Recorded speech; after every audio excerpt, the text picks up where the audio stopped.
지금 매달 월급은 받지만 좀 도저히 모이지 않아서 답답하신 적 있으실 텐데요. 오늘은 본인도 모르게 가난해지는 습관에 대해서 한번 알아보는 시간 갖도록 하겠습니다. 월급 250만 원, 네. 1억을 만들고 싶다. 그럼 지금 바로 200만 원씩 모으면 4년이면 모으죠. 지금 들으신 분들도 뭐 말 같지도 않은 소리야 하실 거예요. 상황마다 다르거든요. 제가 그 뭐 다른 채널에 나가가지고 와 사연자 그분 저기 TV 프로그램에 나왔는데 200만 원 조금 남짓 250 정도 버시는데 그분 보니까 막 커피 믹스 그 보면 옆에 OK 캐시백 쿠폰 이런 거 회사에서 맞아, 그거 맞아. 뜯어가지고 막 맞아. 포인트 적립하고 대단하신 분이에요. 근데 모두 다 그렇게 할 수는 없잖아요. 모두 다 그렇게 할 수 없고 상황과 환경이 다른 거니까 저축률을 많이 높여야 되는데 그거는 저는 꼭 말씀드리고 싶어요. 내 소득을 기반으로 저축을 하는 건 맞지만 일단 지금 당장만 생각하지 마셔라. 뭐 이게 무슨 뜻이냐면 내 소득이 250만 원이니까 얼마 100만 원 빼고 150만 원 저축할 수 있네를 당장에만 놓고 생각을 하시는 거잖아요. 근데 5년 뒤, 10년 뒤에 소득이 늘어날 것도 생각을 하셔야 되고 그 다음에 소득이 줄어들 것도 생각을 하시고 고정될 것도 생각을 하셔야 돼요. 그 요즘에 라이더 하시는 분들 있죠. 그분들은 소득이 꽤 높아요. 그리고 뭐 택배 이제 하시는 분들, 쿠팡맨 네네. 젊은 층이 가가지고 하기에 막 500, 600 이렇게 버시는 분들 있거든요. 그런데 그 소득이 그럼 얼마나 갈 것이냐. 이거는 내가 나이를 먹든 아니든 그 배달 수수료가 올라가지 않는 이상은 고정. 그러면 지금 많은 돈을 저축할 수 있지만 남들이 이제 40대, 50대 되면서 직급이 올라가면서 많은 돈 받는 그리고 뭐 퇴직금 쌓이는 이것과는 이제 차이가 확 벌어질 수 있다는 거. 그래서 지금 내가 적은 돈을 벗는다라고 한다면 저는 그 다른 직업을 찾는 것에 집중을 좀 많이 하셔라. 특히나 이제 연령대가 어릴수록. 네. 그리고 지금 요즘에는 연령대 상관이 상관없어요. 없는 것 같아요. 그 40대 분들도 다른 직업 고민하시는 분들 많은데 못 하시는 이유는 애들이 커서. 맞아, 맞아. 내가 지금 이걸 직업을 다른 걸 했다가 흔들려 버리면 야 우리 집안 폭삭 망하는데 그것 때문에 새로운 시도를 못 하시는 분들 많거든요. 그러니까 젊을수록 그걸 더 할 수 있기 때문에 젊을 때 20대, 30대일수록 고민을 하시라는 거고 40대가 됐다고 해도 늦은 건 아니니까 그런 것들에 대한 도전을 계속 하셔라. 그래서 저는 투잡, 쓰리잡 적극 권유해드려요. 소득을 높일 생각을 하는 것도 중요한 포인트라는 그렇죠. 거죠. 근데 그 투잡, 쓰리잡 하는 게 근시안적으로는 당장의 소득 조금 올리는 거니까 그건 뭐 고깃집에서 알바하고 뭐 알바 그런 투잡, 쓰리잡도 좋지만 비전을 보시라는 거예요. 이 일의 비전이 나를 성장시키는데 내 월급을 내 주머니를 빵빵하게 만드는데 과연 그 비전이 있느냐 없다라고 생각된다면 지금은 당장에 열심히 일해야 되겠죠. 하지만 그 업을 바꿀 수 있는 노력을 하지 않으면 그 틀 안에서 갇혀가지고 250만 원으로 1억 어떻게 만들지 하는 게 5년 후 10년 후에 고민이 계속될 수도 있어요. 그럼 1억 만들면 뭐 할 거야? 그 다음이 없는데. 지금도 그런 생각하고 계시는 분인데 인생 1막, 인생 2막. 지금 다니는 회사에서 퇴직 후에 다음 직업은 뭐가 있을까? 그럼 그걸로 한 60대로 잡는 분들이 있거든. 그러지 마셔라. 35, 40이 돼도 언제든 다른 직업이 완벽하게 바뀔 수 있다는 생각으로 가져가야지 그 틀을 깨지 않으면은 그냥 고정적인 월급? 물론 여기에 채널 이름이 월급쟁이 부자들이지만 한계를 두지 마시라는 그런 말씀은 꼭 드리고 싶어요. 그러지 않으면 계산하는 거 뻔하거든요. 1억 나누기 150 하면 몇 개월 저축해야 되는지 빤히 나오잖아요. 그러면 일단 그걸 하기 위해서는 지금 내 일에 대해서 좀 다시 한번 고민을 해볼 필요가 있겠네요. 늘 계속 고민하셔야 돼요. 내가 하고 있는 일에 대해서 정말 만족스럽고 즐겁다. 그런데 급여가 낮다. 그럼 뭐 다른 일이라도 더 추가적으로 해야죠. 그런데 일도 만족스럽지 않고 스트레스도 받고 급여도 낮다. 왜 있어요 거기? 그런데 그분들 보면 맨 루틴하게 가거든요. 그러면 올해와 내년과 5년 후와 10년 후가 절대 달라지지 않는다. 매년 저는 사실은 고민해야 될 부분이라고 생각해요. 연말 정도 되면 나는 내 소득을 올리기 위해서 무엇을 했느냐. 그게 내 직장에서 승진하기 위해서 한 노력, 혹은 다른 직업을 찾기 위한 노력, 혹은 돈을 모아가지고 뭔가 가게라도 하나 차리기 위한 노력. 그 뭐 중에 하나라도 했으면 좋은데 아무것도 기울이지 않았다? 올해는 잘못 산 거죠. 그러면 의외로 많은 일들이 열리더라고요. 생각하지 않은 기회를 잡게 되고 준비해야지 기회가 왔을 때 잡거든요. 근데 아무 생각 없이 이렇게 지나가면 그게 기회인지도 모르고 지나가 버리게 되니까 계속적으로 고민을 하고 그러면 난 뭘 해야 돼? 그냥 공부라도 하세요. 내일 배움 카드라도 만들어가지고 진짜 배우고 싶은 거 제가 뭐라도 해야 되겠다라는 생각에 그 내일 배움 카드를 한 3년 전인가 만들어가지고 그 목공, 인테리어, 실내 인테리어를 배운 적이 있어요. 그러고 보니까 뭐 필름 붙이고 이런 거 일당 받는 것도 꽤 비싸더라고요. 근데 그거를 배워가지고 제가 그걸 직접 쓰겠다라는 생각을 하고 한 건 아니에요. 그냥 뭐라도 해야지. 그거를 배워놓고 나니까 어떤 일들이 생기냐면 저도 이제 경매나 이런 부분들에 대해서 이제 접근을 하고 있거든요. 근데 보통 경매 같은 거 많이들 공부하시는 분들 보면 안 좋은 빌라 같은 거 받아가지고 싹 인테리어 네. 해가지고 그거 팔고 월세 주고 뭐 전세 주고 이런 분들 많잖아요. 그럴 때 야 인테리어는 어디 가서 어떻게 알아보는 게 제일 싸다. 현장에서 그걸 해보니 알게 되는 이것도 도움이 되네. 그러니까 지금 뭐라도 배워놓으면 그게 내가 흥미있는 일이라면 나중에 어떻게라도 연결해서 써먹을 수 있다. 주말에 놀면 뭐예요? 놀면 뭐예요? 그 내일 배움 카드 같은 거 보면 뭐 10주짜리 프로그램이 이렇게 있는데 토요일 일요일 할애해서 끝나고 수료증 받으면 엄청나게 또 뿌듯합니다. 뭐라도 하나 받아보니까. 당장에는 별 소득이 뭐 없을 것 같은데라도 해보시는 게 중요하다. 지출을 줄이기가 어려운 게 바로 이 SNS. 이 SNS를 보다 보면은 정말 모두가 다 부자인 것 같고 네. 모두가 다 금수저인 것 같고 다 이런 생각이 들거든요. SNS를 끊는 분들도 계세요. 끊는 게 가장 좋은데 그 소비 틀 자체가 높아진다는 거, 기준 자체가 높아진다는 거. 1억 만들고 싶다 하는 거에 이것도 하나 포함되겠네요. SNS에서 하는 것들 쫓아할 생각하지 마시고 메인 스토리에 뭐 어디서 뭐 맛있는 거 먹고 뭐 이런 거 다니는 거 내가 그 유혹을 못 견디겠다면 아예 끊으세요. 우리가 담배 끊을 때도 담배가 눈앞에 있으면 못 끊잖아요. 그거 치워버리는 것처럼 아예 눈에서 멀어지셔야 됩니다. 돈도 쓰고 자존감도 떨어지고 맞아요. 뭐 득이 되는 게 거의 없어요. 거기서 허세 부리는 거 보면 진짜 한심한 생각이 사진 찍을 때 이렇게 딱 시계에 그 벤츠 그 운전석 이렇게 딱 나올 수 있고 제발. 또 그 테이블 위에 그냥 차키. 차키 그 명품 가방 그냥 보일 듯 말 듯. 그걸 상표는 보이게. 진짜 들만한 수준이 되고 몰만한 수준이 되면 그런 거 잘 안 해요. 근데 실제로 그런 분이 별로 없어요. 없어요. 별로 없어요. 실제 돈 많으신 분들 만나보면 이분들은 맨날 백화점 가서 식사할 것 같은데 아니에요. 요즘 또 취미. 황제 취미라 해가지고 테니스, 네. 골프, 사이클 뭐 이런 취미들을 또 이제 많이 하시는데 네. 이런 것들도 상당히 은근히 비용이 많이 들잖아요. 많이 들죠. 나 또 안 갈 수도 없고 나도 배워야 되나 또 이런 생각이 또 들 수도 있을 것 같아요. 직장인 그게 일적으로 배워야 되는 경우도 있기는 있어요. 배울 거면 저기 뭐 헬스클럽, 골프 뭐 이렇게 같이 필라테스 묶어가지고 하는데 실내에서 하는 레슨 선생님한테 배워도 얼마 안 해요. 그런 거 정도 학습은 괜찮지만 나 취미 하나 가져볼까? 그러면서 접근은 하지 마셔라. 왜 꼭 굳이 그 비싼 취미를 가져야 돼요? 물론 그게 너무 재밌을 수도 있어요. 있지만 하고 싶은 거 재밌는 거 다 하면 뭐 돈은 언제 모여요? 둘 중에 하나 포기해야죠. 이거 황제 취미라고 말씀하셨는데 황제 취미를 즐기려면 황제만큼 벌면 그때 가서 즐기셔라. 요새는 그 자전거도 네. 뭐 1,000,000원 막 이러더라고요. 우리가 경제적인 자유를 얻자고 그렇게 노력하는 거 아니에요? 맞아요. 경제적 자유 얻기 전까지는 그런 거 끊으세요. 인생 살면 얼마나 산다고 지금 안 즐기면 얼마나 즐겨요. 가난하게 오래 살 수밖에 없어요. 그렇게 잘못되면은 남들 하는 거 다 따라하면 못합니다. 딱 요거네요. 2030, 4050 이 두 세대를 나눠서 이 두 세대 분들이 가장 잘못된 소비 습관이 뭔가 했을 때 2030은 차, 남자들 특히 왜 차에 대한 로망을 그렇게 갖고 있는지는 모르겠는데 그쵸? 좋은 차 타고 친구한테 자랑하고 싶죠. 우와 너 벤츠야, 우와 BMW야. 근데 월급 너 하는 거 뻔한데 이게 자영업을 하면 돈 많이 벌어요. 그만큼 할 수 있는데 직장인들이 볼만한 차들은 아닌 게 있잖아요. 어쩔 수 없이 차를 사야 된다. 왜 지방이나 이런 경우는 네네네. 대중교통이 잘 안 돼 있기 때문에. 그쵸. 중고 프라이드 딱 좋네요. 프라이드가 나오나요? 중고로 프라이드. 네. 뭐 찾아보면 진짜 25만 대인 프라이드밖에 없겠죠? 만약에 새 차 사죠? 그러면 또 그거 치장하려고 난리 친단 말이에요. 새 차 살 때 뭐 옵션도 골라야 돼요. 지금은 차 살 생각 안 하고 있다가 차 살 생각 딱 하면 이게 또 옵션도 막 착착착 나가죠. 이름도 럭셔리, 뭐 막 이렇게 이름도 고급스럽게 붙여놓는데 그러면서 휠이 좋으면 타이어도 좋아야죠. 좋은 차 타면 없네. 네, 방향제도 싸구려 방향제 못 써. 또 좀 비싼 거. 그냥 약간 저렴한 차를 사면 거기 또 투자 안 하게 됩니다. 이게 우리 미래에 쓸 돈들을 지금 땡겨오는 쓰는 거라서. 거예요. 진짜 그때 가가지고 좋은 차, 좋은 집에 살려면 지금 아끼셔라. 지금 아끼는 건 누가 봐도 이뻐 보여요.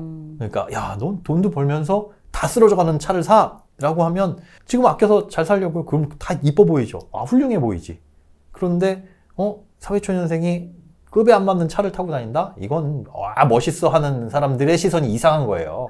그들과는 교류할 필요도 없는 거고. 네. 그리고 요즘 소비 보니까 너무 소비가 편해졌어요. 이제 지출하는 게 우리는 가게나 어떤 물건을 살 때 카드, 현금 뭐 이런 것들을 생각하고 이제 뭐 좀 편해져가지고 휴대폰으로 결제하고 이런 걸 생각하지만 요즘엔 인터넷으로 정말 쉽고 편하게 그냥 내가 맞아요. 처음에 등록해놓은 카드, 페이 이런 걸로 그냥 바로 맞아요. 누르면 바로 결제가 되잖아요.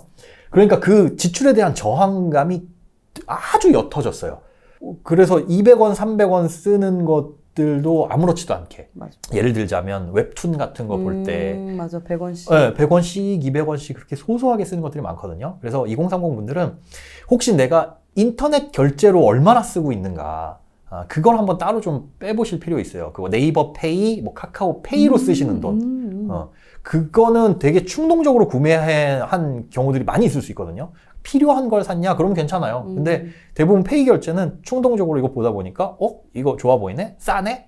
해가지고 그 안에서 결제하는 것들이 많아서 2030 그렇게 요즘 결제에 익숙하신 분들은 이런 페이 결제 많이 되는 거 없는지 그거 한번 살펴보시기 바랍니다. 아까 20대는 중고 프라이드 말씀해 주셨잖아요. 그럼 30대는?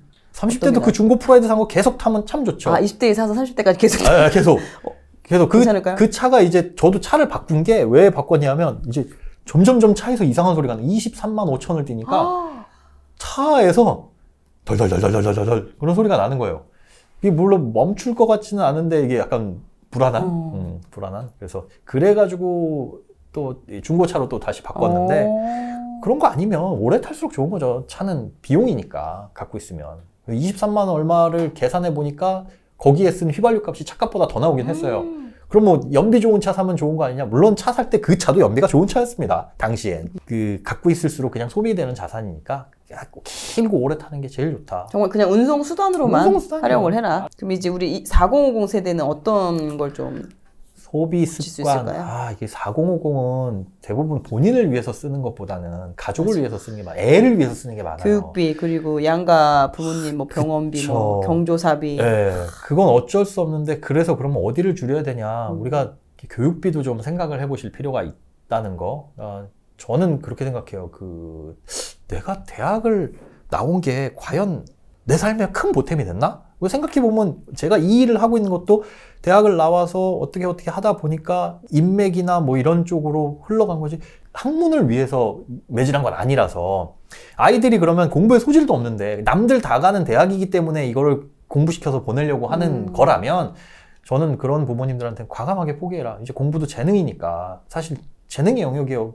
축구, 뭐 농구 이런 것도 연습해서 잘할 수 있다면 누구나 국가대표 하죠. 공부도 저는 그 영역이라고 생각하거든요. 공부머리 따로 있다. 안 될 것 같으면 차라리 학원비나 이런 교육비로 쓰시는 돈을 다른 쪽의 경험으로 좀 넓혀주셔라. 아이들한테. 그게 어렵더라고요. 네. 차라리 학원 보내는 게 편하거든요. 다른 거 알아봐 주려면 또 그만큼 에너지 써야 되고 또 더 잘 모르니까 더 막 내가 공부해서 알아봐 줘야 되는 게. 알아봐 주는 것도 일단 너 뭐 하고 싶어?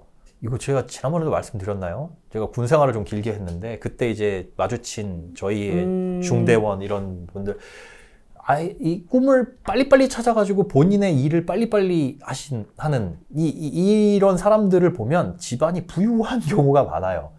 이거 왜 그럴까? 어렸을 때부터 얘네들이 하고 싶은 것들을 많이 해봤더라고요. 그러니까 요것도 해보고 저것도 해보고 하면서 나의 흥미와 나의 재능을 지들이 찾는 거예요. 나는 그림 그려보고 싶은데 뭐 엄마 미술학원 보내줘. 뭐 이런 애들 많잖아요. 근데 그 그림을 그려보다 보니 재능도 있고 재미도 있고 하면 그쪽으로 이제 길이 트이는 경우들도 있고 뭐 나는 뭘 해보고 싶은데 하면서 다양한 경험을 짧게라도 아주 얕게라도 쫙 해보면서 거기서 이제 아이들이 이 재미난 거 흥미로운 걸 찾아가고 자기 재능과 적성을 찾아가는 경우들이 많이 있거든요. 그래서 근데 일반적인 가정에서는 얘가 뭘 잘할지 모르니까 맞아요. 일단 공부라도 시키자. 남들 하는 거 그거 근데 어떻게 보면 나는 그 부모님들의 자기 위로라고 생각을 해요. 나는 해줄 만큼 해줬다. 학원 보냈다. 국영수 학원 애들 다니는 만큼 진짜 우리는 생활비 줄여가지고 애들한테 투자를 해줬어. 그러니까 할 만큼 했어 라는 위로. 그것도 있는데 이게 또 이제 맞벌이라다 보니까 그 네. 보육적인 면 때문에 얘가 공부를 안 하는 거 알지만 그냥 거기에 있어라. 그러니까 내가 알고 있는 장소에 있어라. 안 그러면 맨날 핸드폰만 보고 있거든. 네, 집에서. 네. 그러니까 그거보다는 그래도 거기 학원에서는 핸드폰이나 이런 거를 이게 진짜 어쩔 수 없는 조절을 건데 시켜주니까. 부모님들이 경험이 없어서 그래요. 본인들도 그렇게 자랐거든. 내가 아이들한테 어떤 경험을 시켜줄 수 있지? 그러면 어떻게 해야 되지가 딱히 없어서. 그래서 교육비 부분에 있어서는 조금 다른 쪽으로 애들이 공부에 재능이 없다. 정말 하기 싫어한다. 그럼 너 하고 싶은 게 뭐냐? 그럼 거기에 돈을 한 1년 정도는 투자를 해보는 것도 1년 뭐 까딱 잘못한다고 해가지고 애가 고3이 아닌 이상은 뭐가 뭐 크게 틀어지겠어요? 지금 그러니까 정리를 해보면 2030인 분들은 이제 차 웬만하면 서울 수도권 산다면 네. 필요 없지만 이제 지방에 내가 꼭 생활에 있어서 생존으로 필요하다 싶으면 이제 중고 프라이드 정도 네.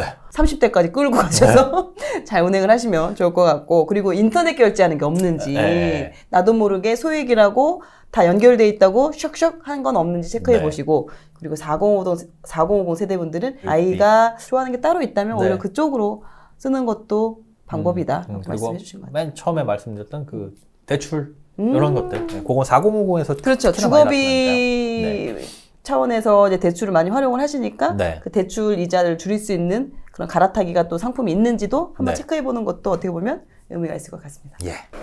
근데 지금 말씀해 주신 대로 이제 소비 많이 줄이고 저축률을 네. 올려가지고 이제 종잣돈 돈을 모았어요. 그러면은 이게 어느 정도쯤 돈을 모으면 이걸 또 좀 불려가야 되잖아요. 예. 근데 얼마 정도 모아야 이거를 좀 재테크를 시작할 수 있을까요? 이게 그거 목표로 하시는 분들 있어요. 1억 모으고 해야지, 뭐 5천 모으고 해야지 하시는 분들 있는데 그렇게 모아도 못해요. 순서가 거꾸로 돼버린 거예요. 1억 모으는 게 되게 의미가 있기는 해요. 근데 그 1억을 모아가지고 무슨 재테크를 해야지라는 걸 처음부터 세워놓지 않으면 1억 모은 다음에 이제 공허에 빠집니다. 난 부자가 됐다고 느낌도 없고 그냥 모았고 그럼 이제 2억 모아야 되나? 없어요, 그 다음이. 그래서 재테크는 얼마 모으면 시작해야 됩니다가 아니라 나는 무슨 재테크를 하고 싶냐. 이거는 사람마다 성향이 다르고 뭐 해가지고 다 다르거든요. 공부 먼저 시작을 하고 나 부동산 투자를 해볼래. 그럼 부동산 주택에 투자를 해볼래. 그럼 방법이 여러 가지가 있잖아요. 그냥 일반적으로 우리가 중개업소 가가지고 집 알아보고 사는 게 있고 경매를 통해서 사는 게 있고, 그러면 경매를 또 공부하다 보면 경매로는 그냥 경매는 이걸 사는 방법 중에 하나구나. 경매로 취득할 수 있는 건 정말 세상에 무궁무진하구나. 별걸 다 살 수 있네. 난 상가를 해볼까? 아니면 뭐 땅을 해볼까? 땅은 근데 비싸네. 얼마 정도 하지? 그럼 그 어느 정도 있어야지 투자를 할 수 있네라는 게 그때 보여요. 최소한 주택을 하려면 요만큼은 모아야 되는구나. 1,000만 원만 모아도 할 수 있는 주택은 많은데 그럼 1,000만 원부터 일단 모아보자. 그럼 1,000만 원 모아가지고 그렇게 해서 시작을 해봤더니 1,000만 원보다는 3,000만 모으면은 더 물건이 다양해지는구나. 그러니까 그렇게 해서 시작을 해야지 동기부여도 되고 그걸 모았을 때 액션을 취하지. 맞아. 그냥 일단 5천 모아야지. 모으고 나면 다음이 없어요. 맞아. 그 1억 모으신 분들이 이런 목표나 이런 거 없이 모으신 분들의 공통점이 현타가 온다. 이 악물고 진짜 모았는데 달라진 게 하나도 없고 통장에는 1억이 숫자로는 있지만 이게 사실 현금 뽑아놓고 하는 게 아니니까 아무 느낌이 사실 없어요. 맞아. 그리고 부자가 됐다는 티도 안 나고. 그래서 그걸 먼저 설정을 해놓고 어떤 투자를 어떻게 할 것이냐. 주식 투자라고 한다면 그냥 일단 100만 원만 모아놓고 시작을 해보자 하는 것도 좋고, 근데 그거는 100만 원이든 10만 원이든 해보면 사실 큰 차이가 없거든요. 그래서 주로 이제 부동산 쪽으로 생각을 하는데 그게 막연하게 부동산은 돈 많이 있어야 돼 이런 건 아니니까 금액을 내가 어떤 투자를 어떻게 해봐야 되겠다 그 공부하면서 그럼 요것부터 빨리 모으고 요만큼씩으로 굴려야지. 그런 목표를 세우시고 가시는 게 가장 좋습니다. 맞아요. 그러니까 모으시는 분들이 그 모으는데 에너지와 시간을 다 쓰니까 이거에 이제 지쳐. 그래가지고 이걸 불리는 거는 누군가 해줬으면 좋겠어. 하고 이걸 그냥 턱 맡겨버려. 그리고 망하죠. 이게 이제 또 안 좋게 되니까 이런 부분들이 좀 생기는 것 같더라고요. 그럼 만약 예를 들어서 100만 원 정도 모은다면 그러면 그 중에 한 20만 원 정도 내가 어떤 걸 공부할지를 알아가는데 쓰는 비용으로 책정해서 쓰는 것도 도움이 되지 않을까. 아주 좋아요. 요즘에는 그 유튜브는 다 공짜지만 그렇게 보면서 이거 좀 내가 깊게 공부해봐야 하는 것들이 있거든요. 그런 거는 뭐 예를 들어 경매가 그런 거다. 그러면 경매 학원을 다녀도 되는 거고 아니면 온라인 강의를 돈 주고 끊어도 되는 거고, 실제 유튜브에 올라와 있는 것과 돈 주고 배우는 것은 깊이 차이가 전혀 다르거든요. 얘는 흥미를 위한 거예요. 우리의 관심을 유발하기 위한 거. 그럼 관심이 여기서 생겼다. 그러면 깊이는 돈 주고 배워야죠. 공짜로 다 배울 생각하지 마세요. 미용사가 되려면 미용 학원을 다녀야 되는 것처럼 그렇죠. 내가 뭔가 재테크도 그쪽 분야에서 돈을 벌려고 하면은 좀 비용을 어느 정도는 감안하고 시간과 에너지를 써야 될 것 같아요. 물론 그게 처음부터 무조건 강의나 이런 게 아니더라도 다양한 책을 보면서 그걸로 인해서 또 관심을 갖는 것도 찾는 것도 방법이죠. 지금 좋은 말씀 해주셨는데 처음부터 돈 쓰실 생각하지 마세요. 그래요, 나는 경매를 시작해볼까 해가지고 경매 학원부터 더 안 돼. 정말 답 없어요. 왜냐면 그 경매에 쓰는 용어도 몰라가지고 준비도 안 된 똑같은 강의를 들어도 이해를 못하기 때문에 재미도 없고 하기 싫어 이렇게 돼요. 그러면 이제 나랑 경매는 안 맞아. 안 맞아. 그래서 맞아. 이거는 이제 흥미부터 공짜로 이제 어떻게 유튜브 재미난 것들 많잖아요. 추천 영상 유튜브 봐도. 보고 아니면 그 또 관심 생기면 그와 관련된 기초적인 책부터 그렇죠. 보시면서 그러면서 이제 딥하게 이제 들어가시는 네, 거를 네. 추천을 드릴 수 있을 것 같아요. 난 이 삶을 바꿔보고자 덜컥 이거부터 빡! 이건 안 된다. 네.